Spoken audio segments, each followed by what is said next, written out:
I'm Healing Wolf, here to run with you through the jungles of recovery. It's a stormy day here in Florida. There's wind and rain, and a recovery journey from chronic pain and anxiety or panic or whatever you've been going through can be really stormy. But I'm here to move through those storms with you, and every storm ends. That's the beauty of it. So you're going to get better. I know that. Follow what I'm teaching here. If you need help one-on-one, head to my website, healingwolfcoaching.com. I'll get you on my calendar and we'll accelerate your recovery. So today I want to talk about bliss and pain. So on my recovery journey, I experienced the worst pain that I'd ever experienced in my life. And I'd had a lot of pain before that, more acute pain. Broken my elbow, broken my hand, had a needle put into my spine at one point when I was a kid, a spinal tap with no anesthesia because they said I couldn't have anesthesia for some reason. And so I've been through a lot of, I had a blue hole in my eardrum. Like a friend of mine jumped on my head. I grew up in a swamp and we were in the lake and he jumped on my head, jumped out of a tree and landed on my head, or off a dock and landed on my head, and it blew my eardrum through. So that was extreme pain. So I've experienced a lot of different pains. I've been stung by scorpions. I once hit a nest of hornets or wasps or bees. I don't know what they were, but I probably had over a dozen stings. They were all in my clothing. I ran through the swamp, back home, stripping my clothing off. They were still coming out. I was covered in welts. So been through some extreme pain, but my chronic pain journey was the worst. And one of the doctors said that what I was experiencing, it was okay for me to experience like psychological instability with it because the pain levels were equivalent to childbirth, but all the time, and equivalent to amputation. So I experienced that pain, and I tried to stop it. I tried to get out of it. And I realized later, after I'd risen up out of it, and gone through recovery, a dramatic recovery, that the levels of bliss I experienced and experience now to this day are similar and equivalent to the levels of pain that I experienced. Now, this is safe pain. It's not acute pain. Like all that other stuff I talked about in my childhood, that's acute pain. Being attacked by bugs, being whatever might have happened to you. I was bitten in the butt by a big dog once. I had to go to the ER. I mean, there's a lot of stuff in my past. Like I had an active life, an adventurous life as a kid and as an adult. But those were acute pains. Those were real injuries. Okay, so get with your doctor. Make sure you're dealing with a safe pain. So a safe pain is like a chronic pain. It's in your limbic system. It's in your brain. It's not a signal of damage. It's a signal of protection. It's a protection sensation. It's really, really important to get that clear, really beneficial to know that you're safe. So once you know you're safe and you go deep, you lean into it, you run into it, you encourage those sensations to rise within you, and you put yourself in situations where those sensations will rise. Like an athlete out lifting something really heavy. Let's say like one of those Scottish athletes who at the Scottish Games, they grab a whole tree trunk. Like you're out in the woods grabbing tree trunks and lifting them. Yeah, it hurts like crazy. But I bet if you ask those guys, I'm not sure, but I bet if you ask those guys, because it's safe pain, it's muscle strain, there's a lot of energy being expended. So mind might say, oh, this isn't safe. We want him to cut it out, to cool it off, to go easy, not burn all this energy because we want him to survive. But in reality, when you move into that safe pain or uncomfortable sensations that you know are safe, like anxiety or panic, Panic feels like, it felt like to me like I was dying, like I was falling off a building or jumping off the edge of the Grand Canyon. It's a very uncomfortable feeling. Maybe some of you have felt that before. If you're feeling any sensations right now, just allow them, just let them ride.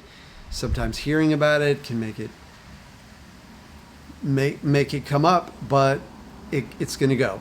So basically, the message here is that after experiencing those levels of pain, my threshold for pain was extreme. Then after that, my threshold for bliss was extreme. The more pain I could allow, then the more rapidly I recovered, but then the more bliss came in to help me. And this is part of our neurology as well as our unconscious mind. So let's talk about neurology a minute. When your brain gets the message that you're in a situation where you're in extreme pain, it begins to produce all this chemistry and begins to rewire itself with extra receptors for these chemicals that, like endocannabinoids, that will make you be able to make it through that experience, to persevere through whatever it is. You get this with acute injuries too. Some people talk about when they lose a limb or when they're in an accident of some kind, they don't feel pain because the brain floods the body with these chemicals that make it feel better. But in terms of a recovery journey from something like chronic pain, you get these inputs that build. You build new receptors. You build new neural circuits that allow you to feel more bliss.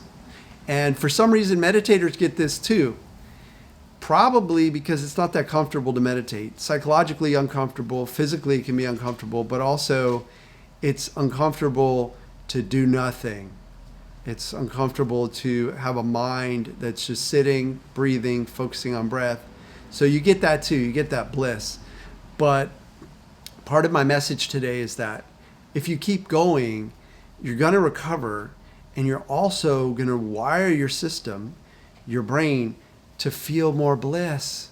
You're going to feel levels of bliss that are comparable to, or even beyond, I would say, the levels of pain you experience or anxiety you experience. So it's well worth it to stay with it. And athletes know this, runners really know this. They get the runner's high, they want to run. After a while, the brain gets wired up. Oh, he's going to run. I'm just going to give him all I'm going to get him high all the time. So he won't feel that pain of running because it's a hard thing to do. So it's a challenge to the body.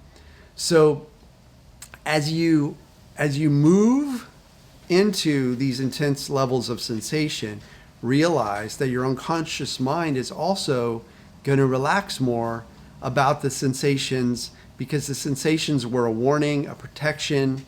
They're trying to get you to stop doing something because they think there's a threat there. But when you keep moving into it, the mind relaxes, no more threat, very little threat. This is when your sensations begin to fade. So when they begin to fade, then the bliss comes in to kind of fill in the gaps, like you feel better and better, and it builds on itself. And if you keep challenging yourself by working out, by doing things which are, let's say, flexing your body's ability to tolerate uncomfortable situations, whether that's going in a sauna or cold plunge or ocean swimming or jumping off of cliffs, whatever, like just challenging stuff, fun stuff for a lot of people, adventure. If you keep going after stuff like that, you're going to get those receptors too. Athletes mostly all have them. Like I get a blissful sensation after I work out. Just comes in. Most people do, which is why they work out. It's part of the reason they work out, not only for longevity and strength and all that, but also it feels really good after. So your bliss levels will increase as you move into as you allow the sensations of pain, you're going to get more sensations of bliss. And that's a beautiful thing. Speaking of allowing, I have some free mini workshops Wednesday, March 25th at 11 a.m. and 7 p.m. Eastern Time, New York time. I'm in Florida, so that's New York time.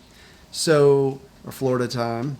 So go to my website, healingwolfcoaching.com, and sign up for my mailing list after you watch this video. That way I can reserve your spot and get you on the list for the Zoom link. Okay, so that's one thing I'd love for you to do.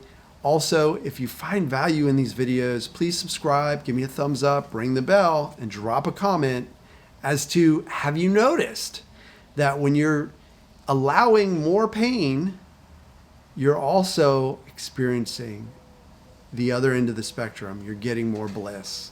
I hope you're already experiencing that. This is a universal experience and occurrence, and everyone can have it. So go for it. Get deeper into your recovery, and it's going to get better and better and more blissful, more and more pleasurable. So enjoy.